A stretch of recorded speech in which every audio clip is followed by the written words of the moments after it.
the first business and markets week in the new month of March. Hello, everyone, and welcome to the business and markets week here on Frontier Africa Reports. It is great to be back with everyone here in the third month of the first quarter.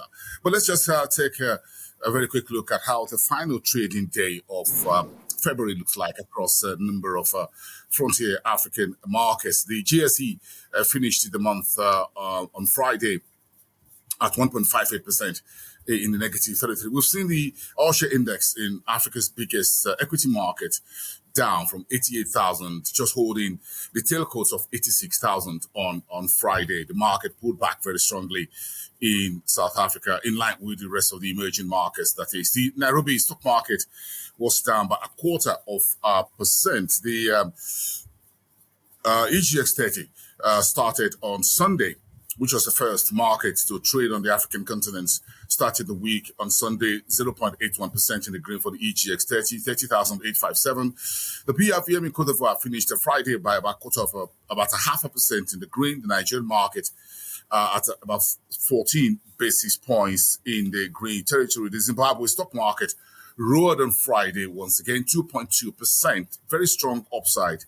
But let's get on to see the rest of what's making the headlines as we start the new week. 9 SACCOs, those cooperative organizations, very strong in Kenya, now facing a major upset because one of them, the Cusco, has been reported to be involved in some scams. So about 9 of the SACCOs, according to the country's leading media organization, will be making made a provision about roughly 2 billion shillings for last year. The diasporan Kenyans, even Kenyans on the ground in the country, are facing, looking at what the impact of the Cusco's problem will be for the rest of the economy. It's a story that we're following very closely, a development we're following closely here in Frontier Africa Reports. Kenya inflation accelerates to 5-month high on food prices. In the meantime, Somalia is weighing Indian Ocean port access for Ethiopia after a meeting between the leaders of both countries sometime last week. And Congo is looking to enforce artisanal cobalt monopoly after it halts exports.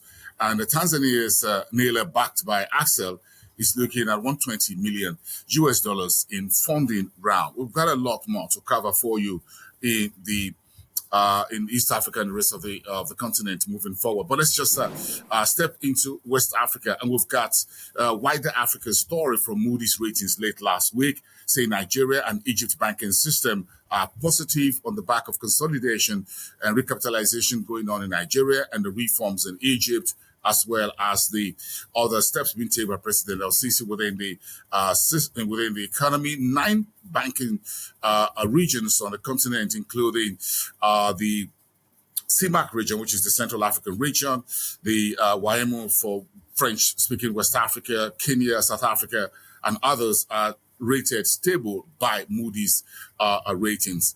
In the meantime, Nigerian president on Friday signed the new year's 55 trillion naira budget into operation. The budget, however, is expected to officially take off in June.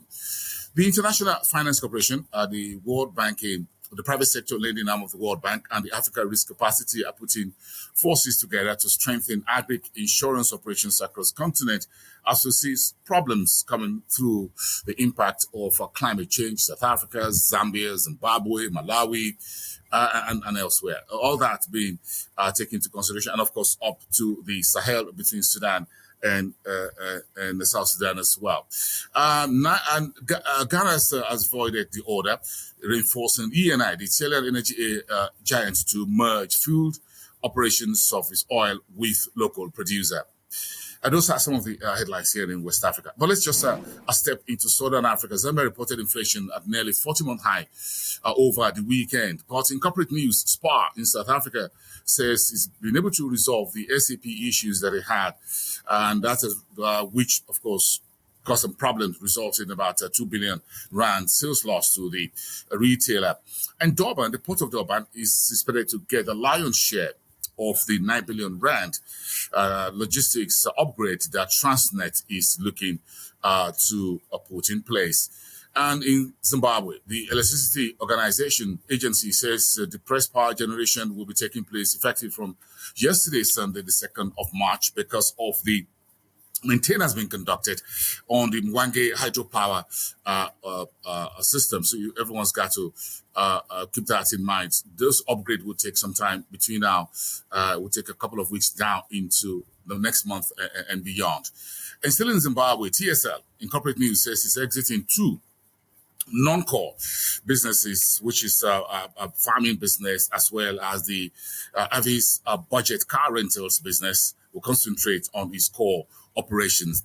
And Zambia's the Millers Union, the Association of Millers, says they want the government to suspend the duty on wheat imports to make it a little bit easier for the price of bread and other pastries and all that. So derivatives of flour to be a little bit manageable for the folks in Zambia.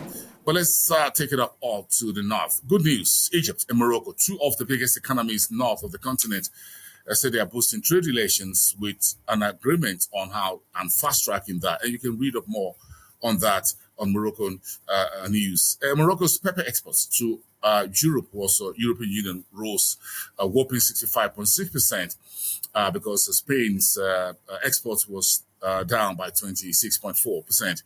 And ONT and Delta Airlines says they are going to do a bit of a direct route between Marrakesh in Morocco and Atlanta in the state of Georgia in the United States. And finally, Elsewhere Electric, that huge, big company on the Egyptian stock market, says it's expanding into Europe with power projects being done in Hungary. And those are the headlines, some of the headlines, biggest headlines we're following here for you this Monday, the 20, not the 20, it's the 3rd. This is a brand new month. Keep that in mind. We've got a lot to consider together in the new week. Stick around with Front Africa Reports. I'll see you soon.